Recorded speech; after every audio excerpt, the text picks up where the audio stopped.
cinéma, c'est 24 fois la vérité par seconde. Alfred è bellissimo! Au jour d'aujourd'hui, dans la situation telle qu'elle est en ce moment, et c'est très clair, on ne peut pas se permettre de garder un deuxième salarié. Je suis vraiment désolée. C'est le monde qui est comme ça. Avant tout, je dirais que ça vient d'un collectif de théâtre que j'ai cofondé avec 4 autres acteurs qui sont tous dans le film.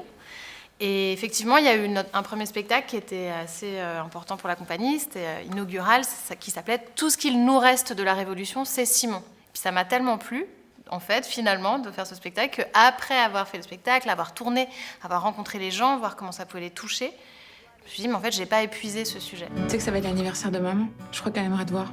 Et pendant l'écriture, je réfléchissais à une actrice. C'était vraiment le personnage où j'avais le plus de points d'interrogation.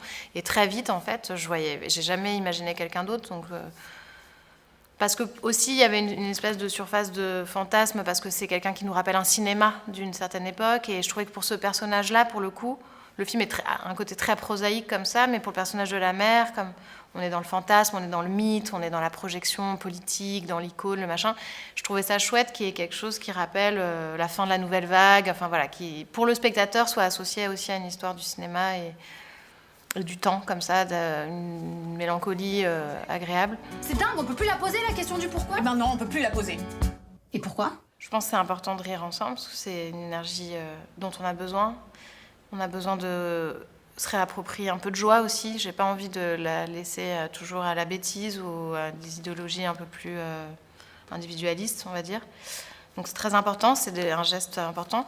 Mais effectivement, j'ai quand même des colères, et je pense que la colère est vraiment quelque chose que tout le monde ressent, même si elle est pas exprimée, comme mon personnage, mais complètement refoulée, comme le personnage de Stéphane, qui travaille en entreprise et qui implose littéralement. En fait, je pense qu'il y a vraiment une urgence à regarder d'où vient cette colère, et vu qu'elle est absolument partout, à se réunir et à se rassembler dans des endroits peut-être un peu nouveaux.